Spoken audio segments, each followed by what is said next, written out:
Hey everybody, welcome back to my Pink Room of Doom. As always, I hope you're doing well today. It's been a hot minute since I've done this type of video, but we're going to take a look at my guitar collection. I think it's been like 2 years since I've done this, and my collection has changed vastly since then. So just before we get into it, I'm not really gonna play anything in this video. I have videos on pretty much everything here with the exception of I think one. So if you want to go and check those out, I'll try to leave links in the description to each one of these videos. If not, just go look on my channel. They're there. And I got plenty of things going on in those videos too, playing demos, individual clips, talking about it, all that kind of good stuff. So that being said, let's pick one up, shall we? So this is my Squire Telecaster Custom 2. This is a Telecaster that I fell in love with when I saw it on Guitar Center used. I got it for about $170, I think. I probably could have got it for about $140 if I remember correctly. But as you can tell, it's not your standard Telecaster. I believe this is a vintage modified. It's got two Duncan design P90s in it. Really, really cool. Kind of got that 70s look going on. Again, I do have a video on this guitar and all the other guitars we're gonna look at on my channel. So if you wanna go check it out, I mean, hey, go listen to it. It's really, really cool.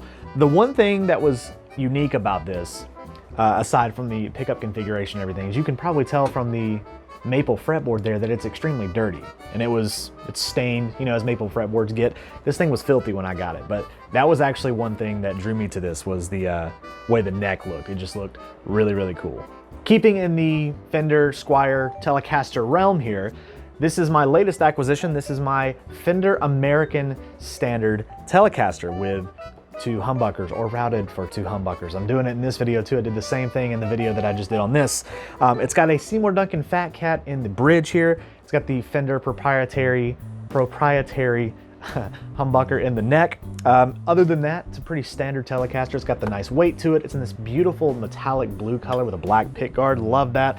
Beautiful rosewood fingerboard. All in all, it's just a great American Fender Telecaster. This is actually my very first ever American Fender, and I love this thing. It's absolutely fantastic. Moving right along, this is a pretty sentimental guitar to me. This is my Fender Mexican Player Series Stratocaster. I found this when I was out with my daughter at Guitar Center. I was actually looking for a black Strat with a maple fretboard, and as you can tell, I ended up not going that route. A couple years ago, she was out with me and she helped me pick this out, and it was a great deal. Absolutely fantastic deal. At the time, the Guitar Center that I was at in Kennesaw, Georgia, I'll go ahead and just tell you where it was at, and they did have a bunch of used Fender Strats that were black with a maple fretboard. But they were all in horrendous condition. I mean, they were filthy. The output jack was falling out of one. They were missing knobs. I mean, they were just in really, really rough shape. So I was like, that's a little too pre-relict for me. So we saw this on the wall, and it's a 2019.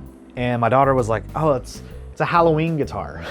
Because it's orange, it's like a dark natural finish. So I believe it was coming up around Halloween when I bought it. I can't quite remember, but either way, I picked it up and played it, and I was like, wow, it's a great deal for a Player Series. So I bought it, and it's stayed with me ever since. It's a really, really nice guitar.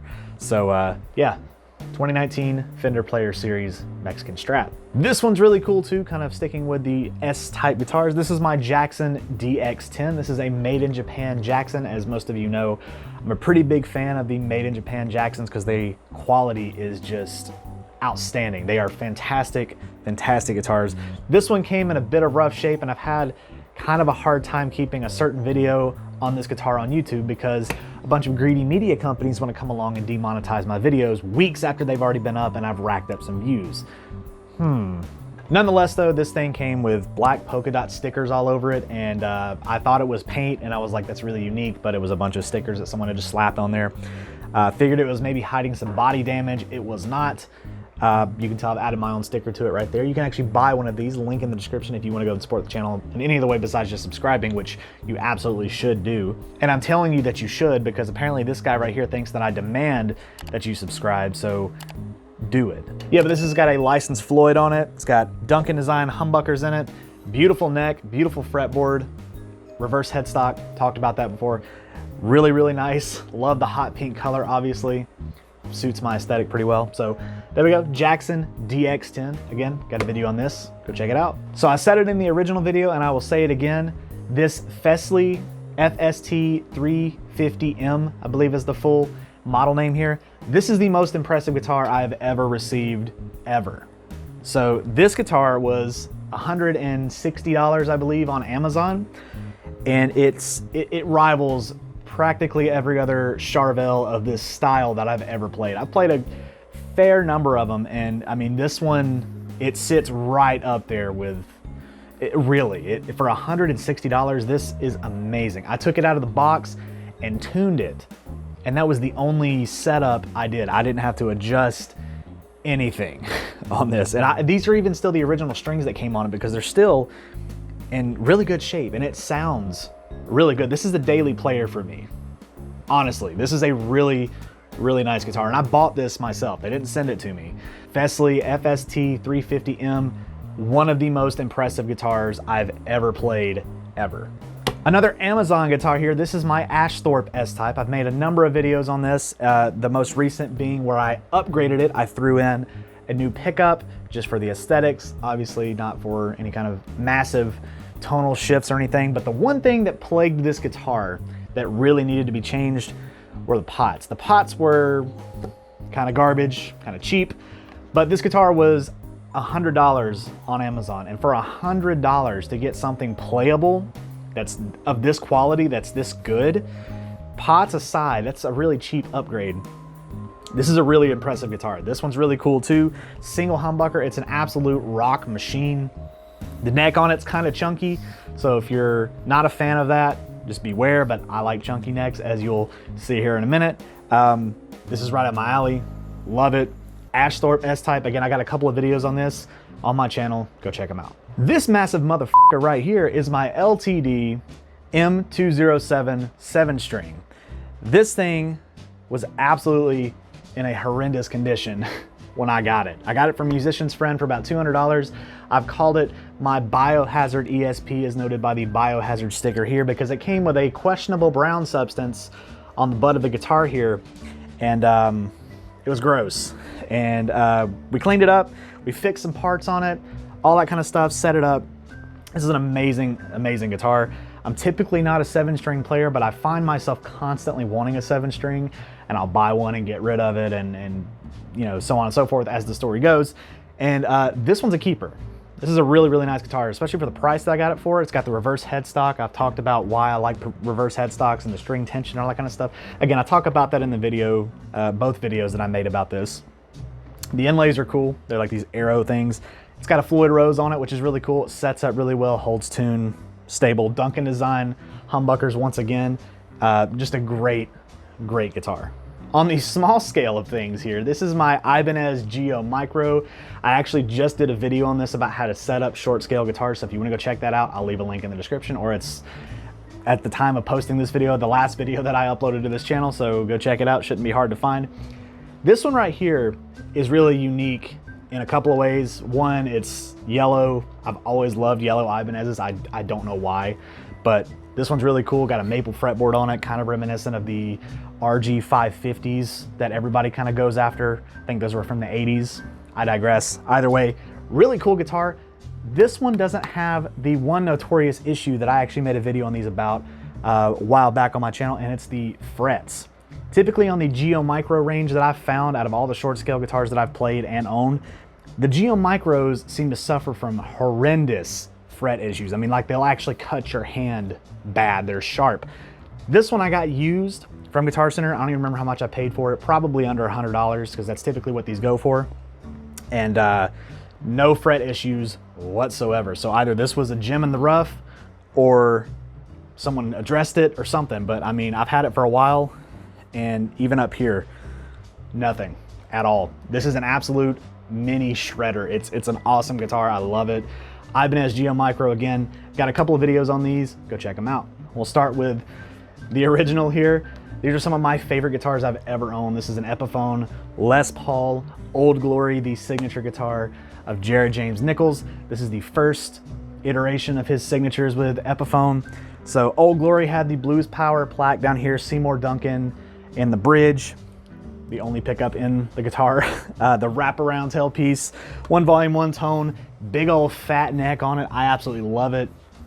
Of the finishes, this is probably my favorite because it's reminiscent of the 1955 Epiphone Les Paul Customs that everybody likes. I've never actually played one, but there's something about this finish that the other two don't have that make me prefer this one playability wise. Looks wise, it's kind of up in the air. Some days I like ones more than the other, but this one right here, Old Glory, I love it. I'm a fan of the Blues Power plaque down here. It's an awesome guitar. I mean, you've heard it, got a video on this, go check it out. Acquired this one too. Gold Glory. I got all these used, by the way, except for Blues Power, which we'll get to in a second, but Gold Glory, same kind of deal, just the double gold finish, front, back, side, even the back of the neck.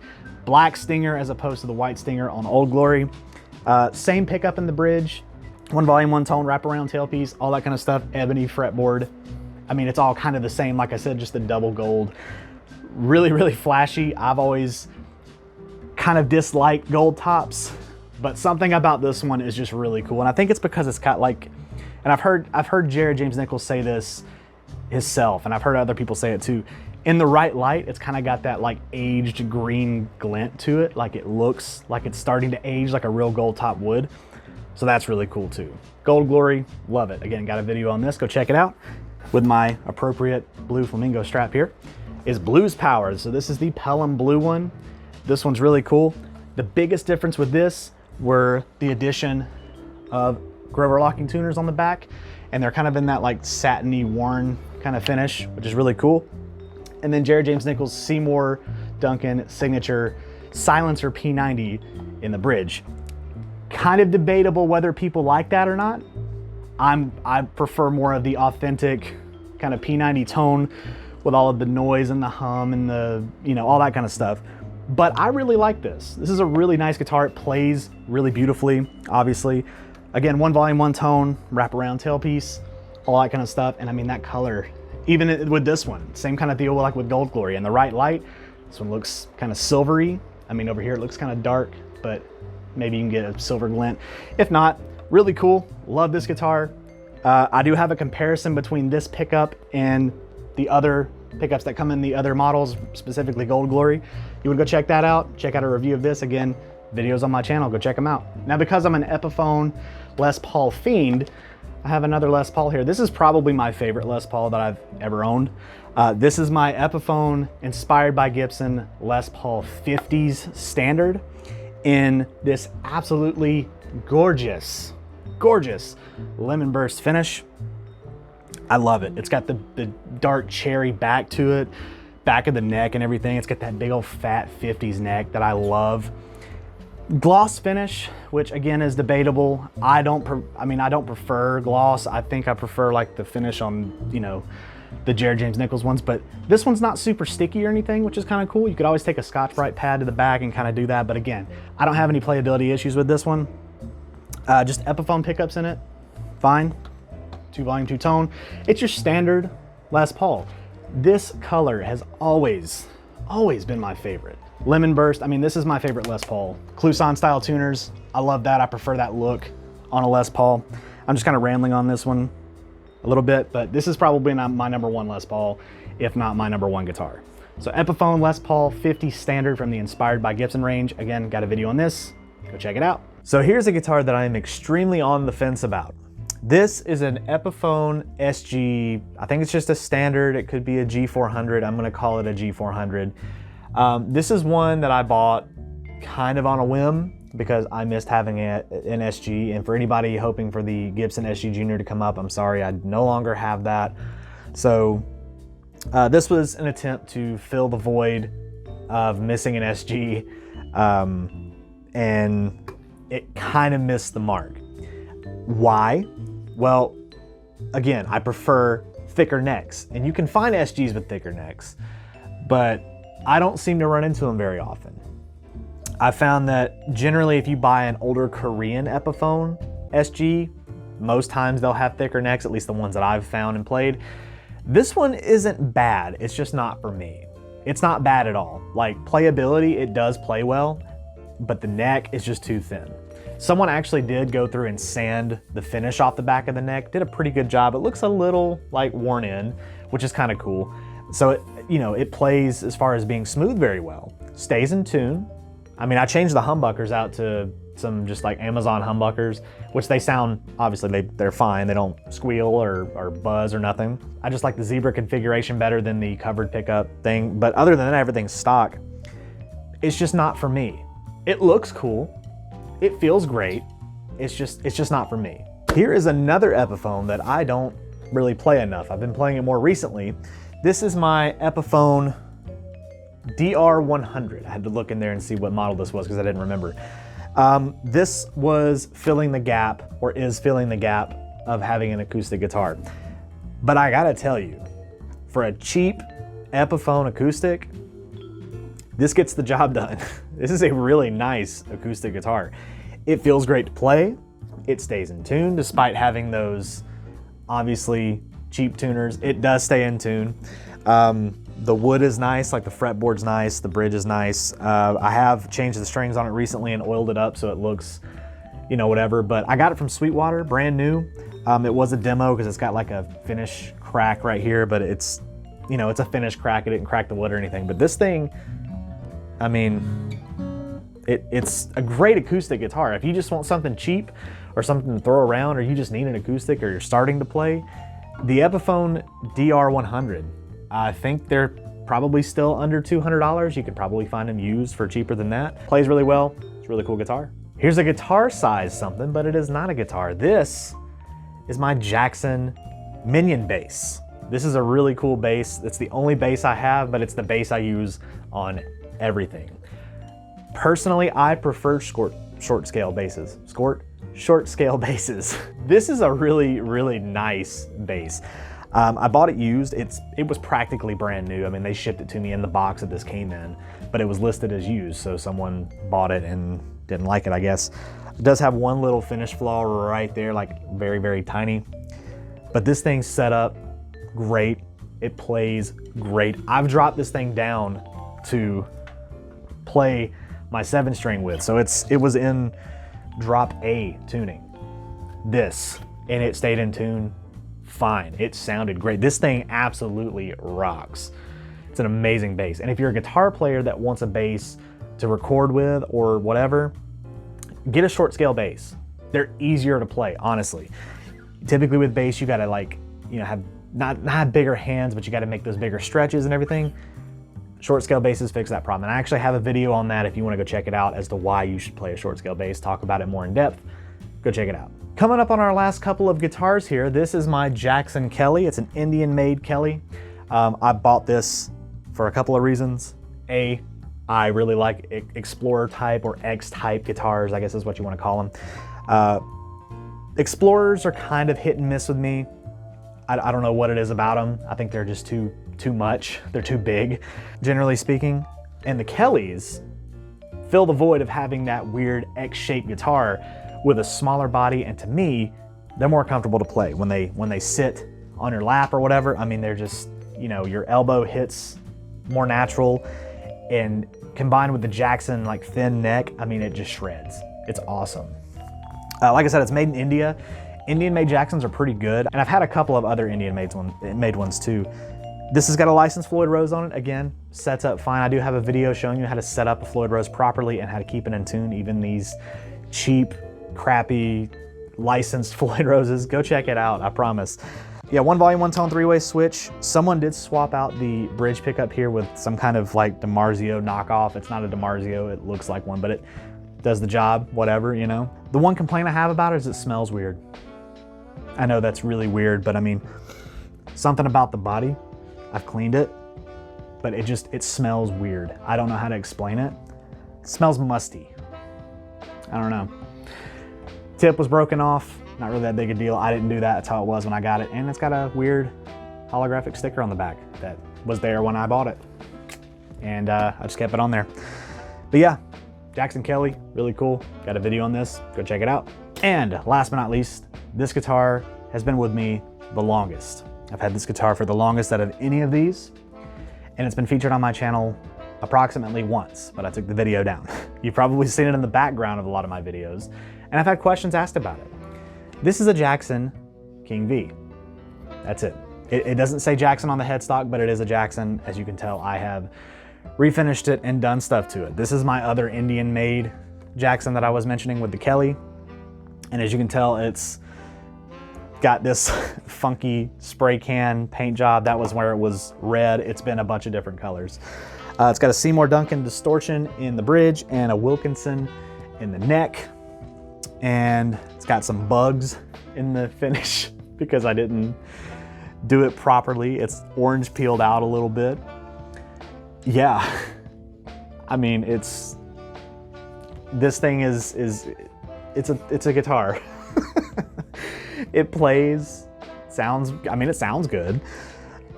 It's just, I don't know. I want to get it refinished, but I also kind of want to get rid of it because I'm just tired of doing stuff to it. So, I don't know.